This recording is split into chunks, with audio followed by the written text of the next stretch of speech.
مجھ سمیت ہم میں سے کوئی بھی ایک بتا دے کہ کہیں کھوٹ نہ ہو،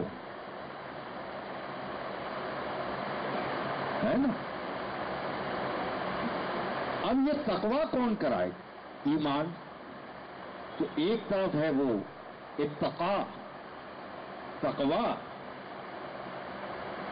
اب ایک طرف حضرت موسیٰ جا رہے ہیں کہ ایک گڈھا نہایت قبر نما کھدا ہوا ہے، وہاں جا کے آپ دیکھنے لگے، دیکھا ایک شخص اس میں نماز پڑھ رہا، اس وقت کی نماز کے ارکان اور اس کے طرز و انداز الگ ہوا کرتے، جو ہمارے ہیں نماز تو نماز ہی تھی، مگر ہمارے جو انداز ہے وہ اس وقت نہیں ہوا کرتے، اور ہمیں بڑے بہترین انداز ملے، کتنے ہم ادا کرتے ہیں، یہ ہم لوگ مائک پہ کہنے کی بات نہیں ہے۔ بہرحال نماز ادا کر رہا ہے، وہ سجدے پہ سجدے کیے جا رہا ہے، سجدے پہ سجدے کیے جا رہا ہے، سجدے پہ سجدے کیے جا رہا ہے۔ حضرت موسیٰ علیہ السلام دیکھتے رہے، تاکہ جب اس کی عبادت ختم ہوئی، حضرت موسیٰ علیہ السلام و تسلیم وہاں سے اٹھ کر جانے لگے، ارے حضرت آپ ہمارے نبی ہیں، آپ یہاں تشریف رکھیں، مجھے دعائیں دیں، اور جب آپ تشریف لا ہی چکے ہیں تو بس کچھ تھوڑی سی دیر میں میرے ساتھ طعام کر کے آپ جائیے گا۔ کہا کہ پھر طعام کا اہتمام ہوگا کیسے، کھانے کا انتظام ہوگا کیسے، اکیلے ہو، قبر نما گڈھا ہے، اس میں نماز پڑھ رہے ہو، نہ کوئی سامان نظر آ رہا ہے، نہ کوئی ایندھن نظر آ رہا ہے، نہ کوئی برتن نظر آ رہا ہے، تو آپ بس تھوڑی دیر تشریف رکھیں۔ ایک امتی ایک نبی سے کہہ رہا، ایک ولی ایک رسول سے کہہ رہا۔ کچھ دیر ہوئی، آسمان کی طرف دیکھا تو دسترخوان اڑتا ہوا چلا آ رہا۔ دسترخوان آیا کہ حضور آپ نوش فرمائیں، میرے ساتھ شرکت کریں دسترخوان میں۔ دیکھا تو ایک عام سی غذا تھی، نارمل اینڈ فارمل فوڈس، اپنے کام کر لیا۔ دوسرے روز سیر سپاٹے کے لیے پھر نکل پڑے، دیکھا کہ کہیں ایک کٹیا ہے،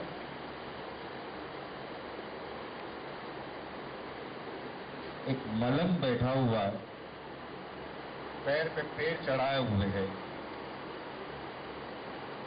بغل میں جو ہے ڈنڈا رکھا ہوا ہے۔ حضرت موسیٰ علیہ السلام نے کہا بھئی یہیں رہتے ہو؟ کہا ہاں حضور یہیں رہتے ہو۔ کیا کرتے ہو؟ بس اللہ اللہ کرتے ہو۔ بھئی کوئی ذریعہ معاش، کوئی کاروبار، کوئی ملازمت؟ کہتے ہیں کیا ملازمت کی ضرورت ہے، کیا ذرائع معاش ڈھونڈنا ہے، کیا کاروبار کرنے کی ضرورت ہے، بس اللہ اللہ کر رہے ہیں اور کیا۔ تو پھر کھانا پینا کیسے چل رہا ہے تمہارا؟ تو بس آپ تھوڑی دیر بیٹھو۔ اب ایسے لوگ بڑے رف ٹف ہوا کرتے، آپ تھوڑی دیر بیٹھیں اور میرے ساتھ دسترخوان میں شریک ہوں۔ بیٹھے تھوڑی دیر، کہا کہ بھئی اب تک دسترخوان تو آیا نہیں، کہا اور تھوڑی دیر ٹھہریے آپ۔ کچھ دیر ہوئی، دسترخوان ابھی تک آیا نہیں، کہا بھئی اب تک آپ کا دسترخوان آیا، کچھ دیر اور ٹھہریے آپ۔ پھر بھی دسترخوان نہیں آیا، اور حضرت موسیٰ علیہ الصلوۃ والتسلیم نے کہا بھئی کب آئے گا یہ دسترخوان؟ کون سے ریسٹورنٹ میں آرڈر دیا ہے تم؟ یہ کہتے ہیں وجاہت خان آ گئے، صباحت خان آ گئے، رفت خان آ گئے، عظمت خان، کیا کہتے ہیں بھی ثروت خان آ گئے، دسترخوان نہیں آ۔ سیدھا اٹھائے ڈنڈا، اللہ میاں سونے چاندی کے برتن میں کھانا بھجوا رہا ہے یا ڈنڈا توڑ کے ڈنڈے سے تیرا آسمان پھوڑ دوں؟ کچھ دیر ہوئی نہ ہوئی، دسترخوان آیا اور سونے چاندی کے برتنوں میں نہایت ہی شاہی غذا کے ساتھ بس حضرت موسیٰ کو کیا تھا، یہ نقطہ کافی تھا. پہنچ گئے کوہ طور پر. اللہ تعالیٰ یہ کیا ماجرا ہے جو تجھے سجدے پہ سجدہ کیے چلے جا رہا ہے، رکوع کیے چلے جا رہا ہے، تیری عبادت میں ماہر ہے، تیرے نبی کی طرف دیکھنے کے لیے تیار نہیں ہے، تیرے رسول کی طرف توجہ دینے کے لیے تیار نہیں ہے، تیری یاد میں اتنا غرق ہے. اس کے لیے جو دسترخوان بھیج رہا ہے اس میں ایک عام سی غذا، اور جسے کوئی کام دھندا نہیں ہے، جسے تیرا نام لیتے نہیں دیکھا، وہ دھمکی دے رہا ہے کہ یہ ڈنڈے سے تیرا آسمان توڑ دوں، اور تو سونے چاندی کے برتن میں اس کا ایکسپریشن پورا کر رہا ہے. آخر یہ ماجرا کیا ہے؟ اللہ تعالیٰ نے فرمایا موسیٰ یہ ایک سوئی لو، کپڑا سینے کی سوئی لو، اور ایک سوال لے کر جاؤ.